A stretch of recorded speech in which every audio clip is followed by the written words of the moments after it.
Recently, ALS was brought back into the forefront when Grey's Anatomy and Euphoria star Dane announced his diagnosis.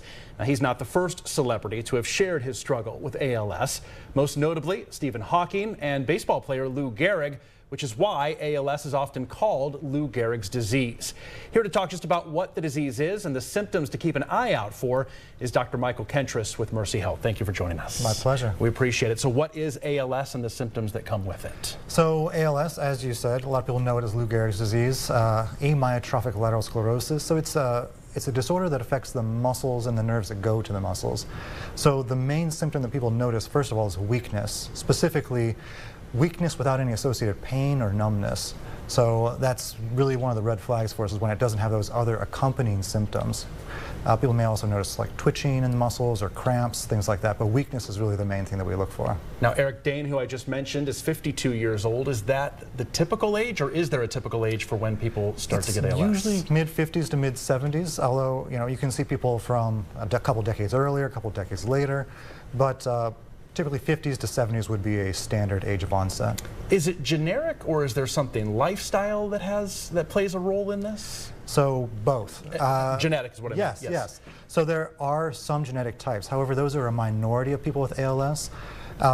Most cases are what we call sporadic, which is to say that we don't have a specific gene to tie it to. A lot of those people, there may be some risk factors. These are more correlations than direct causes, though. So people who have a history of military service, people with lots of head injuries or concussions in the past, and sometimes people who have a history of high degrees of athleticism, so kind of muscle overtraining. Again, these aren't direct causes, but maybe a slight correlation. Right. You hear a lot about it in sports and football players, and like you mentioned, the traumatic head injuries there. There is no cure for this, correct? It is 100% fatal? Unfortunately, it's a terrible disease, yes. Right. So what is the treatment like? So there are a couple of treatments that are more standard, a couple of oral medications, IV, and these slow things down slightly. I will say that their effect is modest overall. There was a new medication that came out just recently, and this is for one of those rarer genetic causes.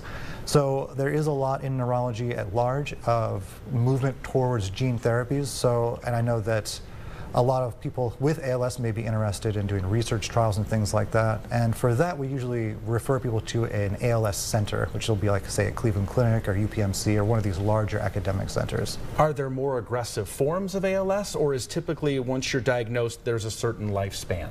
So the rough ballpark is 3 to 7 years from time of diagnosis, which means that sometimes people may have symptoms for a year or two prior to the definitive diagnosis, because it can be tricky to nail down sometimes. As far as more aggressive cases, yes. So if people have more involvement of the face or the breathing muscles, those people tend to progress more quickly. For the obvious reasons, the main reason people pass away from ALS is due to respiratory failure. Are we seeing that treatment is helping extend lives at all, or not yet? Not at this point in time. No. Are you seeing a rise in cases here locally at all? No. We don't really have region-specific data for Youngstown, but Ohio at large, we're kind of right in the middle of the pack as far as the states go. So the estimate is about 2 to 3 people out of every 100,000 per year. So, it's pretty rare? It's rare, but it is one of those things that it's so disabling, so devastating that it still garners a lot of attention. No, it is an awful disease, and you do hear a lot more celebrities that come down with it. Dr. Kentris, thank you so much for bringing your expertise and helping us out with this. We appreciate it. My pleasure. Thank you.